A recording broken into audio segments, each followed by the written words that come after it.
Well, with my pizza oven build, sorry, I'll just leave it. I'll add it on the top. Say cut, I need a woman's voice. Cut. Like so with my pizza oven build video being so popular and getting drastically more views than any of my other videos, a lot of comments stated, how could I show that pizza oven build without showing any pizza being made in it? So I was just going to make a quick video on how I go about making Neapolitan style pizza in my wood-fired pizza oven. And I'm sure if you've ever heard the concept of Neapolitan style pizza, it's just essentially pizza at its most fundamental level, you know, using the most basic ingredients and just using high heats of bacon and that. So I guess to begin with, I'll start the way I make my Neapolitan style pizza. And throughout my video, you'll probably hear me use a couple terms, like one being hydration of the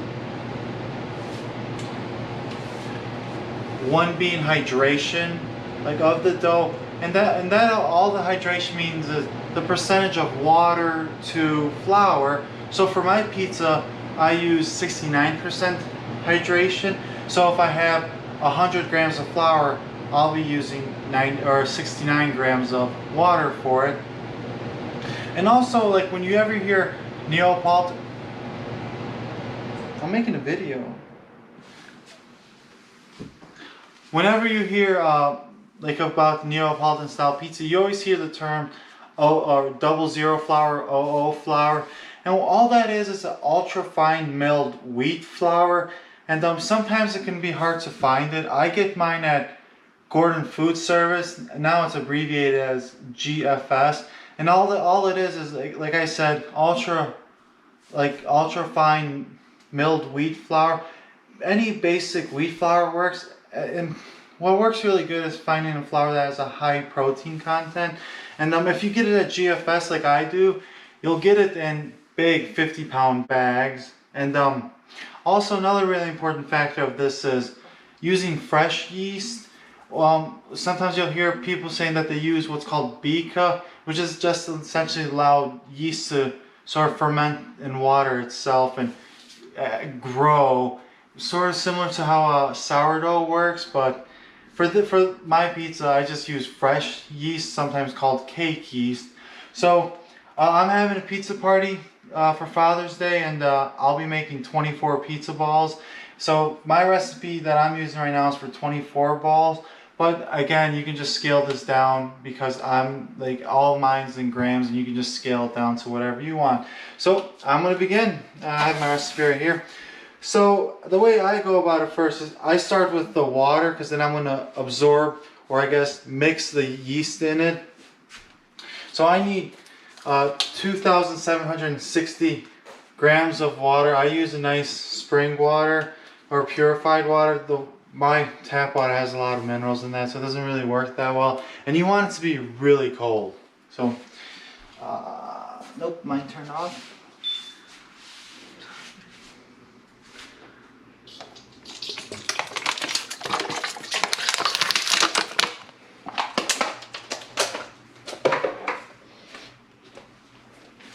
She'll be my sous chef for the day.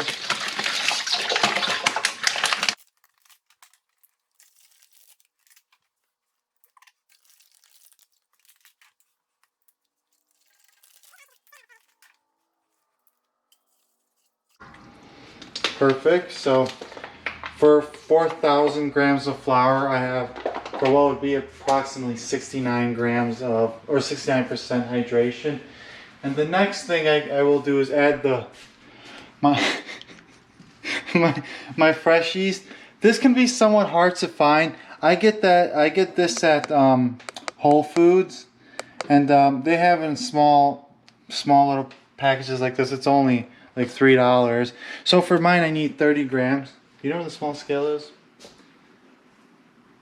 In here, in here, in here. Oh, we'll stop the video, we'll start over.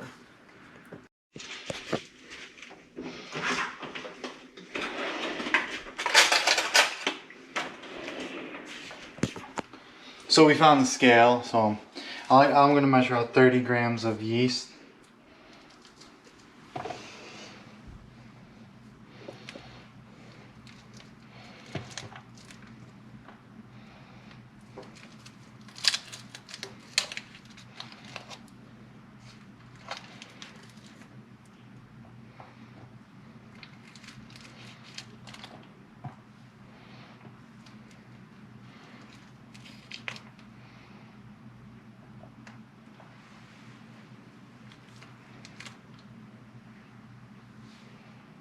Perfect, 30 grams.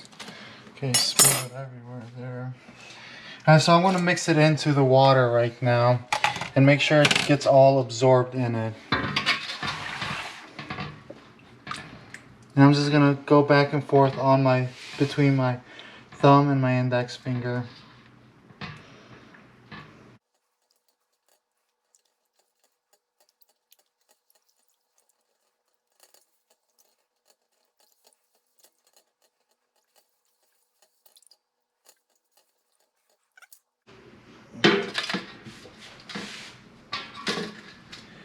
So I'm going to tear it, and I'm going to start putting in my flour. I need 4,000 grams of flour, and I like to put in about half of the flour first before I add the salt, because you know salt does kill yeast. So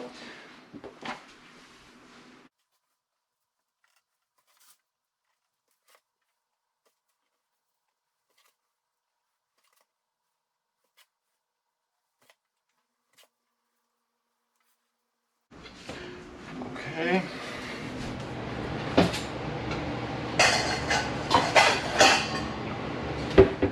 So I'm gonna measure out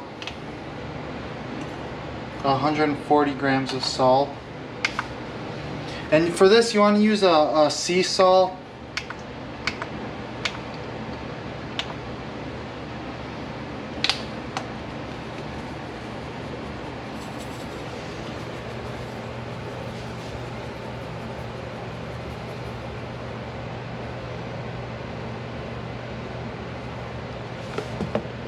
Hundred and 40 grams.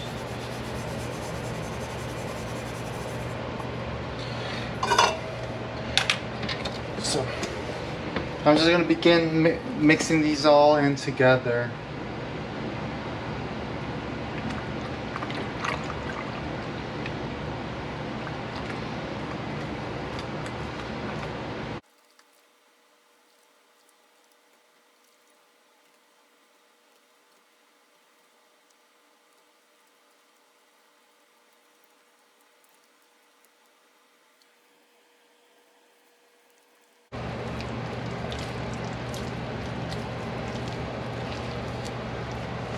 Hi, handsome. The second sous chef. I have a lot of sous chefs. I'm training a lot of people at once. Come on, man, let's go. Oh, quick potty break. I'll stay mixing.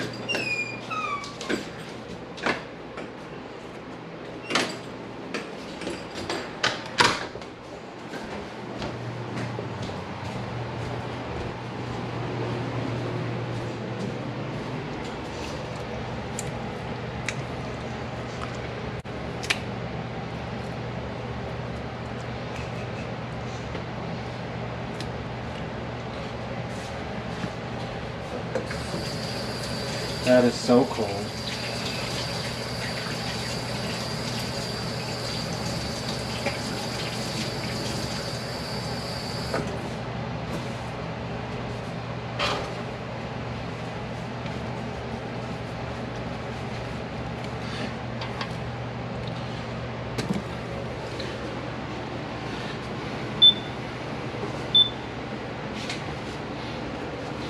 So I have 2,000 grams of flour mixed in there with about 140 grams of salt, and now I'm gonna add the last remaining 2,000 grams. I like to do it in parts because it becomes really hard to try to incorporate all that flour with the water, so I like to do it in steps. It's gonna also help get the salt more evenly dispersed throughout.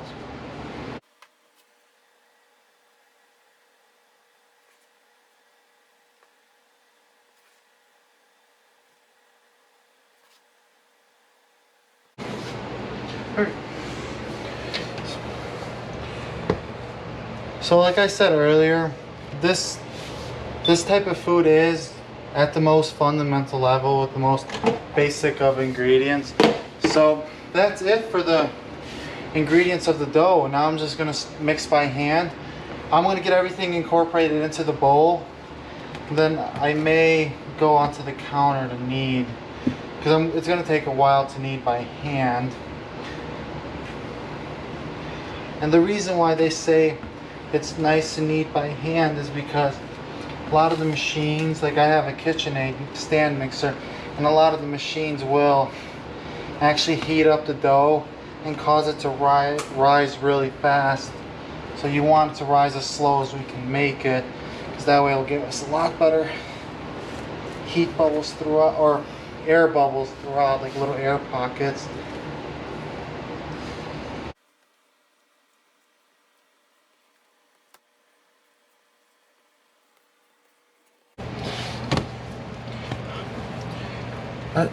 Are we gonna get to see the third sous chef? Is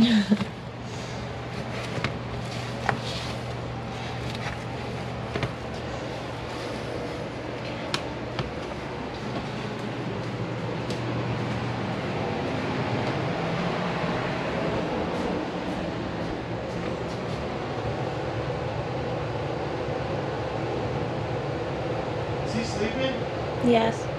There's no sleeping on the job.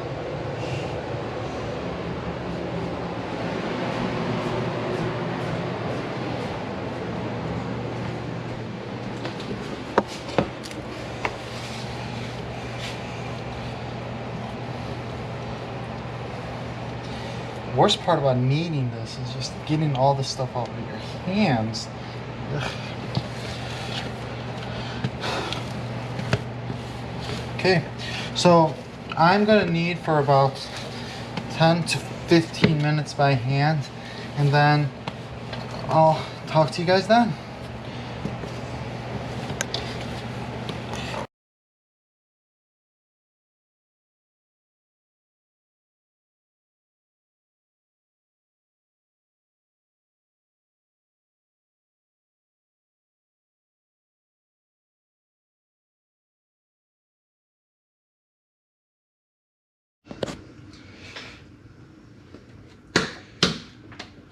So I kneaded for about 15 minutes or 15, I don't know, 18 minutes, somewhere along those lines. And so I'm not going to directly ball this. I let it rise in the fridge for a couple days. I usually ball it about 24 to 48 hours before I'm going to use it.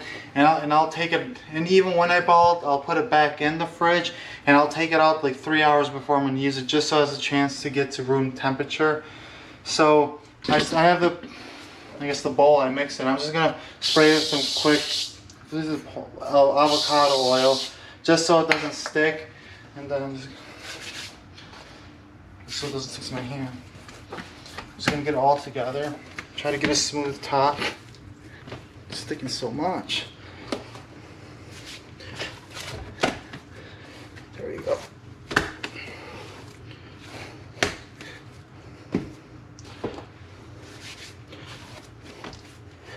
Just trying to get to it where it has a smooth top. Well,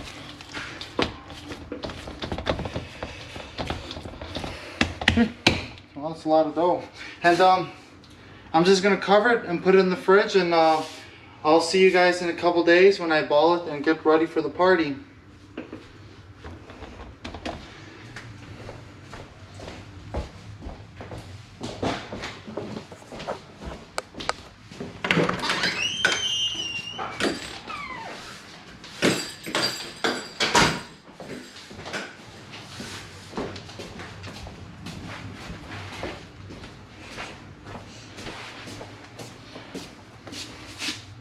Yeah, I think we're done recording.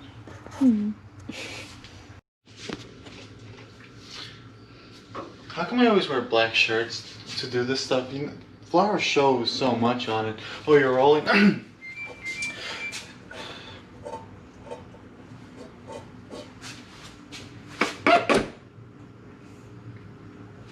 Nice. Okay, let me take two. Wait, how come I always wear black shirts?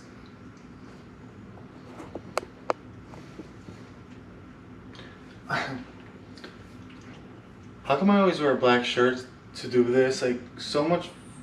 Is it low on battery? I guess. Are we not doing it? Does it still look fine? Yeah. Here you go. I love that I always wear black shirts when I'm making pizza and all that, because you know flour shows everywhere. I really gotta stop. Oh, you're rolling. So it's been a few days since we made the dough. I have already took it out and kneaded it again because how much it's risen, and you can see that it's risen quite a bit, which is nice. The yeast is doing its thing. Let's just let it run. It's quieter, honestly. I love that I always wear black shirts when I'm making dough. Like the flour just gets everywhere. Oh, you're rolling. Sorry. So it's been a few days since Ember. We're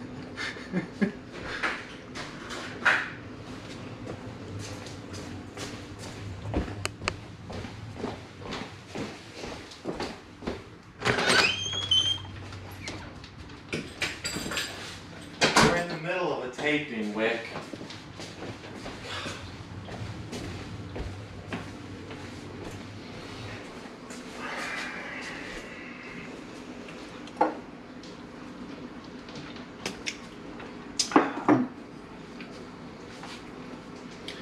I'm just gonna continue. So it's been a few days since we've made the dough. I have taken it out of the fridge once and kneaded it. So as you can see, it's risen a ton. So right now I'm gonna begin weighing it out, and again I'm gonna try to get about 24 dough balls out of it. So just to see, just so I can even balance, I'm gonna first put this on. So it's about 7,500 grams. Okay. I'm just gonna take it out and put it on the counter and see how much the little thing weighs. About 700. What did I say? 7,500, 700. So is that 6,800 divided by 24? That's about 300 grams, right? Let's see. 6,800 divided by 24, 280 grams. So I'm going to start dividing this out to 280 gram balls. I mean, that's a little bit higher than normal, but it's okay. Here I'm going to start really flouring it. Oh wow, see, look at the big air bubbles we have in there. I'm just using bench spray.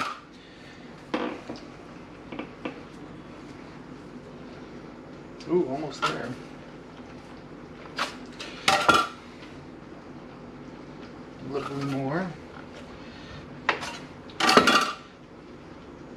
Oh, that's close enough. And then, so what I do is I grab it, pull it in, and then with my palm, push it in. Grab it, pull it, push it in. Grab it, pull it, push it in. Wait. You know what we should get?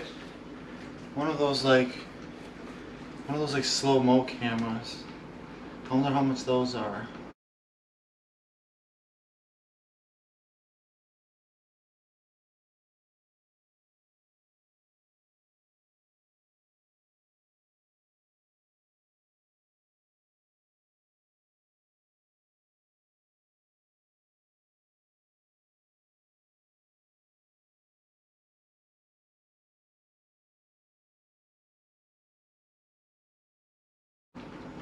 Yeah, no, let's forget that. We're not getting a slow-mo camera.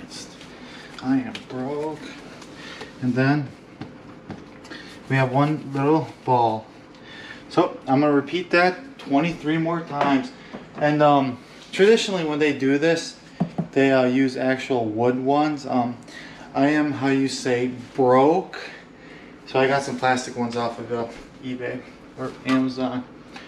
One of those. So yeah, I'm just gonna repeat this 23 more times. Are you gonna hold it or are you gonna time lapse?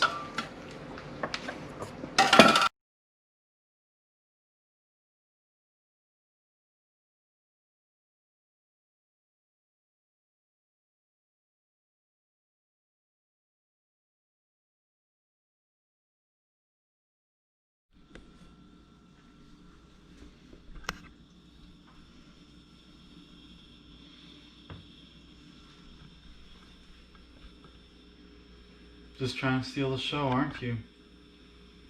I'll remember that. Like when you're biting my feet in the middle of the night, I'll remember that.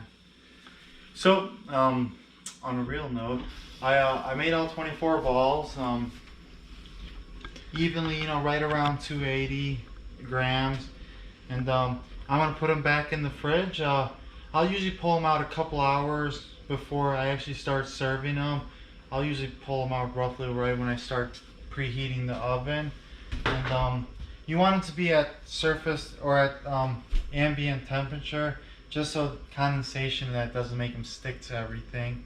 And so yeah, I guess for right now I'm gonna put these in the fridge, and tomorrow we'll make some sauce and start making some really good pizzas and pizza desserts and cheesy bread. And I'll show you guys my menu, and you can see why it's so exciting. So I'll see you guys in the morning. You're not lying to me, right? I look good. Yes. Are we rolling? Yes. Oh shit. Okay. So obviously we've made the dough. Now we're gonna begin making the sauce. When you look at Neapolitan style pizza, they're like really strict on their whole sauce. One of the biggest factors is that you use a San Marzano tomato.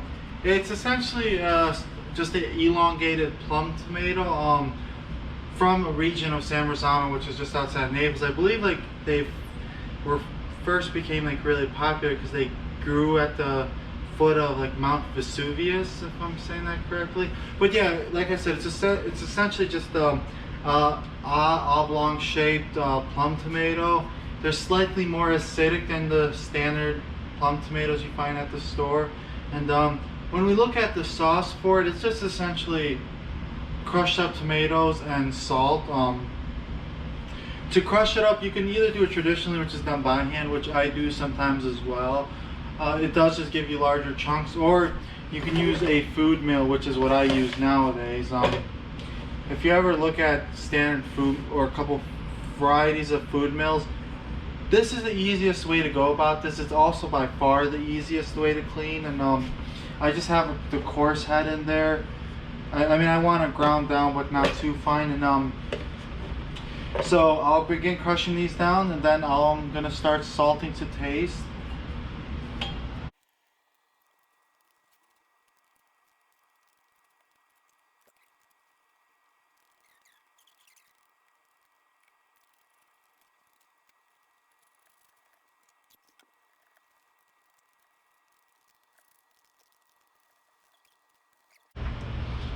Watch out.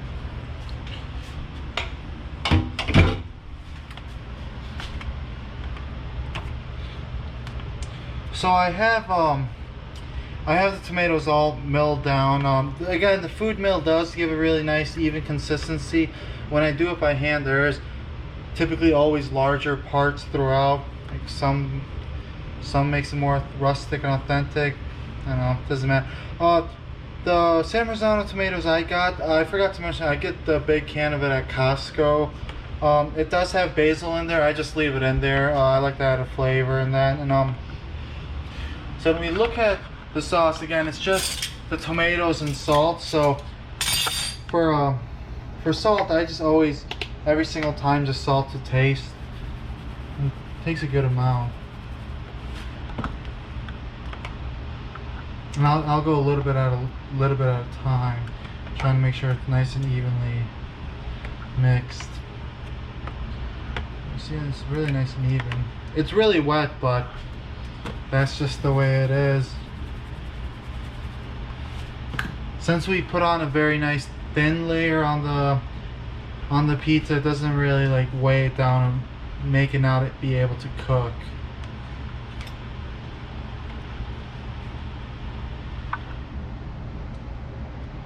No, we still got a little bit to go.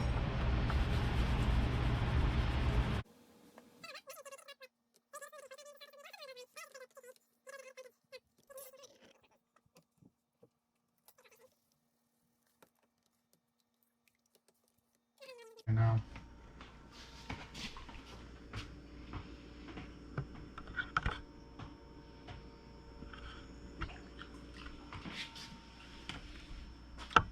Does he look good?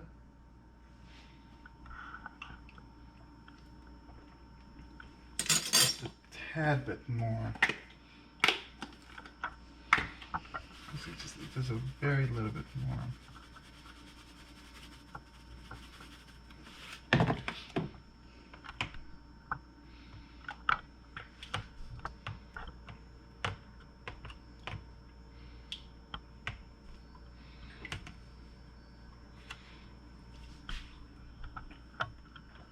Yeah, that's right where we want to be.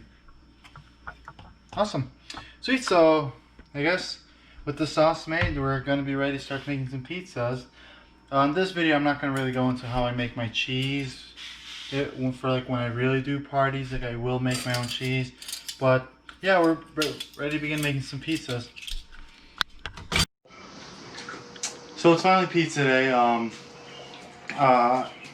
We're about probably hour 15 minutes out until we start actually making the pizzas.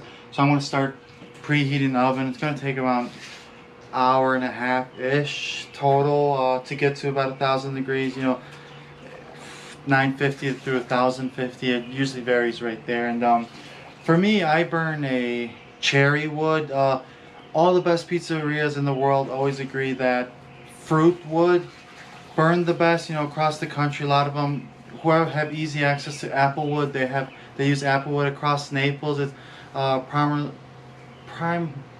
primary wood they burn is olive wood. For me here in Michigan, I have easy access to cherry wood. I have a wood guy that delivers cherry wood for me. It's all pre-cut to size. Just delivers it to my house. It's all been kiln dry and everything. For this, you have to use an extremely dry wood, like an extremely dry wood, so it burns the best. The way I start up my wood, the actual oven, is I use the bigger logs to begin it, to start the fire, because that's gonna burn the longest as it's preheating, so I don't have to be watching it as close. I have like small kindling with cardboard in the middle. I have 2 large logs. On top of that, I have 2 really larger logs that are orthogonal or perpendicular to the bottom logs, and then I just have 1 on top. So, and this way, as they burn and they fall in, they're just gonna keep feeding the fire. So hopefully, if I can. So in the center, I have some just dried brown paper. And then hopefully we can see it start lighting pretty fast. Because again, in the center, I have kindling. I have, what's he up to? Hey. But yeah, in the center I have brown paper, and I have just small pieces of cherry wood like this. And yeah, I'm just gonna let it start up, and hopefully the fire progresses pretty quickly. And yeah, I think you can see it in the back that it's starting to really light up fast. And yeah, like I said, as the fire burns the wood, it's gonna just start falling on each other, feeding itself. And then,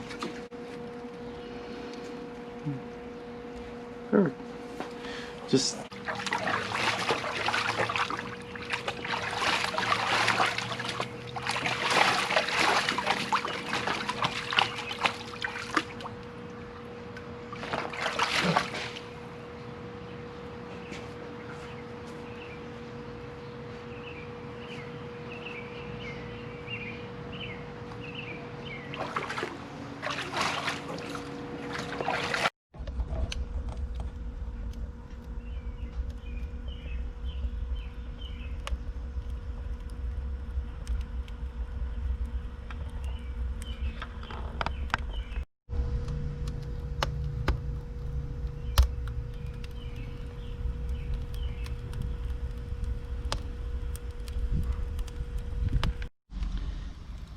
so we're about 5 minutes since I lit the kindling, and you can see we're at a full fire right now.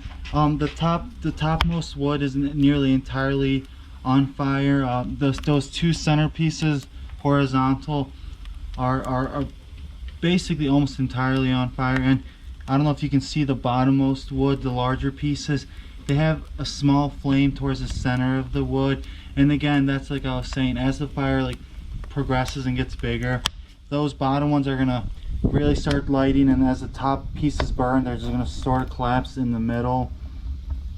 And yeah, I mean, you can see this is only like 5 minutes in, and all that cherry wood is on fire, and it's definitely hot. So let's back up a little bit. So when I built this oven, I built it to be about 36 inches interior diameter. So it actually, again, takes about an hour and a half to get to full temperature. And 36 inches is not really that large. You know, commercials are like 48 inches and larger. So when I have the wood in here turning on, I don't have that much space. So when I put the wood in, I need it to be on right away. So one thing I do to one, make the oven turn on or like heat up faster, as well as get the wood ready. So as soon as I put it on there, it lights up right away. I actually block the door with some pieces of wood, sort of like almost like a door. I put the wood on, and this way it's gonna, that the infrared heat in that will reflect in. It's gonna somewhat contain the heat inside, but it's really gonna dry out and heat these pieces of wood up. So as soon as I put them in there, they're gonna fully ignite on. I'll show you when, in a little bit, when it happens, but they'll actually start browning like after a little bit, and like they're already somewhat warm, but they'll start smoking as well. So when they get like that, I'll take them off and put a couple new pieces in, and like right when I put them in, you guys will see they just instantly ignite on.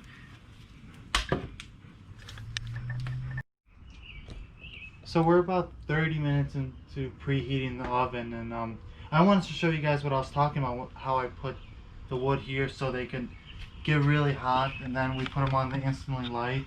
So the top wood in there burned out, so I'm going to put this one in, and if I use my IR gun on it, it's about 280-ish or so. Some spots it's hotter, 280, 270, I don't know, it depends. But like, it's close to 300 degrees, and as soon as I put it in, it really ignites really fast. And again, this is not even the oven's at full temperature, and you can see it already ignited. And that, again, that's just how really, one, it keeps the heat in, but also makes it really hot, and it easy lights. And that's when I'm fully cooking pizzas and I have all these preheated wood, make sure they're ultra dry. You just toss them in real quick and just start really lighting the wood up. So yeah, I'm just gonna go ahead and close this back up and put more wood in. So the wood oven is up to temperature. It's been about an hour and a half. I just cleaned the floor. For the floor cleaning, I use a natural bristle brush. As you can see, it doesn't really last too long. It starts to burn, but I would rather have the bristles burn and replace it like after every summer, instead of having a piece of steel get perfectly baked inside of a pizza crust. So that's why I use natural bristle brush. So if I look at it right now with my infrared gun, yeah, it's about 800 or so, 855 right now on the floor. And if I look at the ceiling, yeah, it's about what, 950-ish, 964 roughly on the ceiling or the dome of the pizza oven. Yeah, so it went through all this. How am I gonna impersonate Ramsey without the freaking pencil? The oven did go through its cycle. Started the fire, the whole dome became full of soot, and now once it got up to temperature, it cleared up. It always sees the face of the brick. We have a nice fire going in there, and just clean the floor, and yeah, we're about ready to start making some food. We're gonna begin with the appetizer on my little menu. The appetizer is just garlic bread, flatten the dough out. You know, almost put a nice little layer of butter on there, garlic, and some feta cheese. Very nice. Cooks really fast, and I think, yeah, we're ready to begin with that.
So the garlic bread just cooked. The garlic takes about 70 seconds to cook. Again, the oven's right around 960,000 degrees and the base is 850. So again, it took about 90 or 80, 90 seconds, around there. And if we look at it, you can see we got a nice crisp bottom. We got some nice bubbling action on top. And then when we eat this, yeah, you can see like nice crisp, you know. And we just dip it in the marinara sauce. Oh yeah, worth it. Staying right next to a 900-degree door in 90-degree weather. I love it. So the garlic bread, again, what I think turned out awesome. And we're gonna move on to, from the appetizers now to some of the main entrees. We're gonna first begin with the classic margherita pizza, which is just sauce, basil, buffalo mozzarella, and a dashing of olive oil to protect the mozzarella and basil. Then so traditionally they use mozzarella di buffalo, which is just mozzarella made from water buffalo's cheese. It's kind of hard to find, at least for me. Like the only place that I could find it that has it was Whole Foods, so I get it at Whole Foods. They kind of run out pretty fast, but I got a bunch preparing. And yeah, so I have the buffalo mozzarella, and I guess now we begin to making the pizza.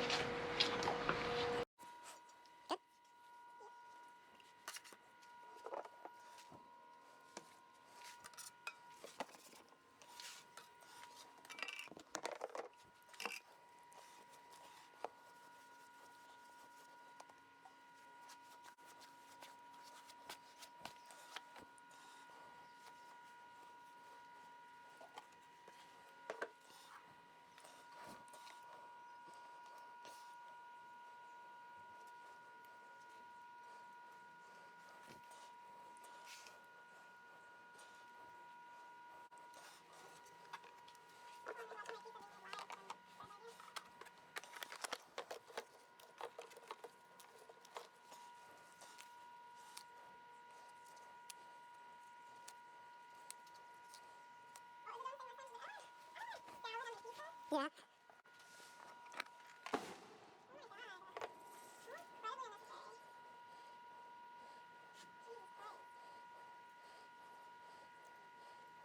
You really gotta take the dogs inside.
What are you gonna feel?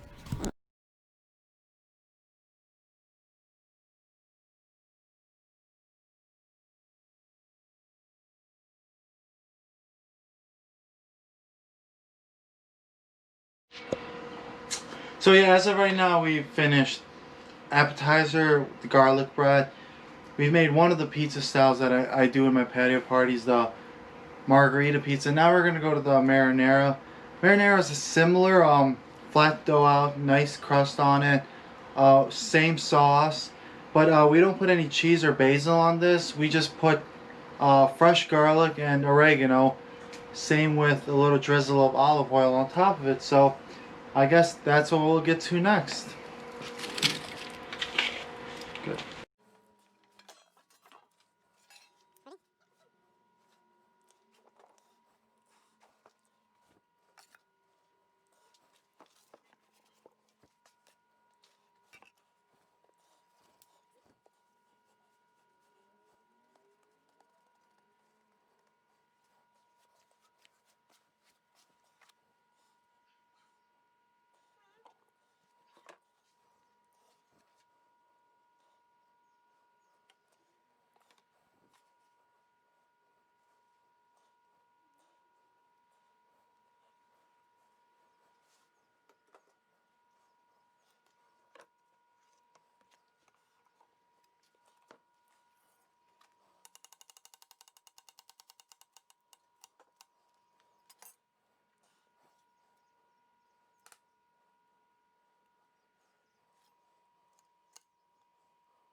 Super nice and crunchy.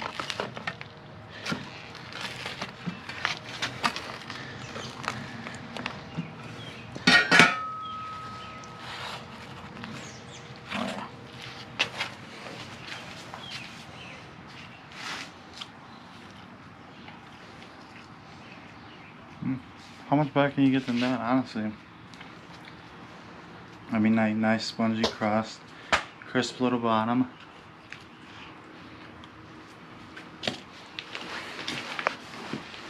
Good there. So we're on the final course or final meal of the pizza parties that I typically do. It's a pizza dessert that I make with the same dough. Similar to the garlic bread, I flatten it out really flat and thin. I put a raspberry or strawberry jam on top, throw it in the pizza oven, and then pull it out of the pizza oven. Then I drizzle a little bit of Nutella on it, as well as a powdered sugar.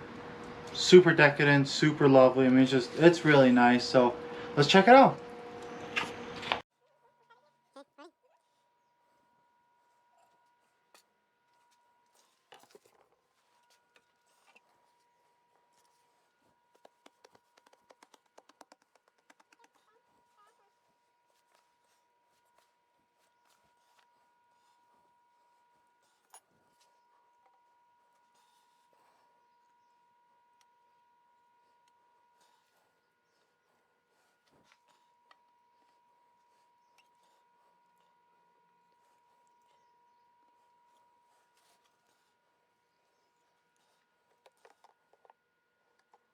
Will you wake me up real quick?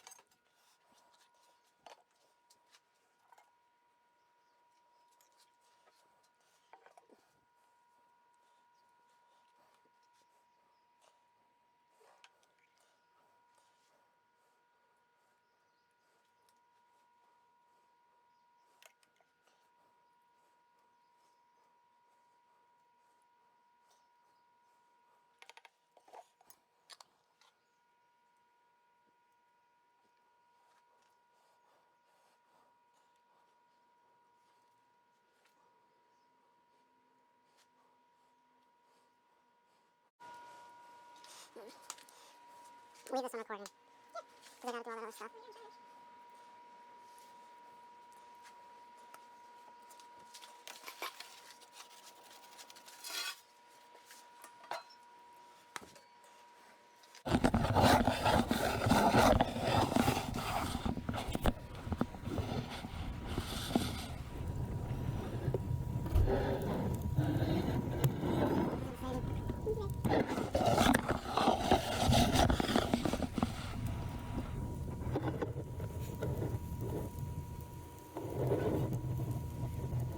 Can you put you on my face?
Smells so perfectly. Unbelievably perfect. I just left it in the sun. What are you doing? Yeah, I did. You left it right by the door. The oven door. No, I left it in the sun before that. Oh, really? Yeah, it was over by the siding.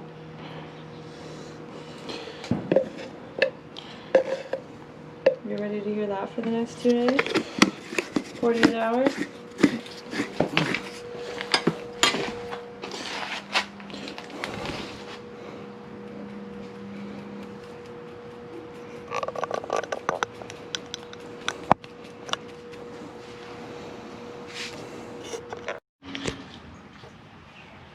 I mean, come on, how good does that look for being something made out of pizza dough? I mean, to me, this is a really great way of ending the night.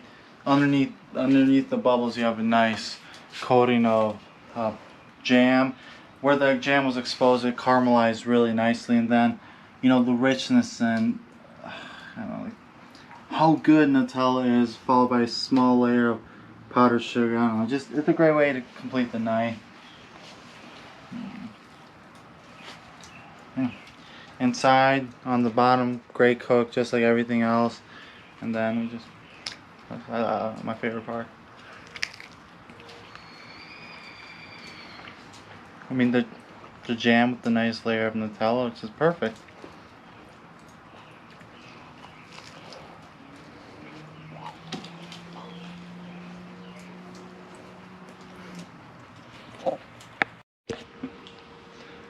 I hope you guys enjoyed this rather long, you know what I mean, long video.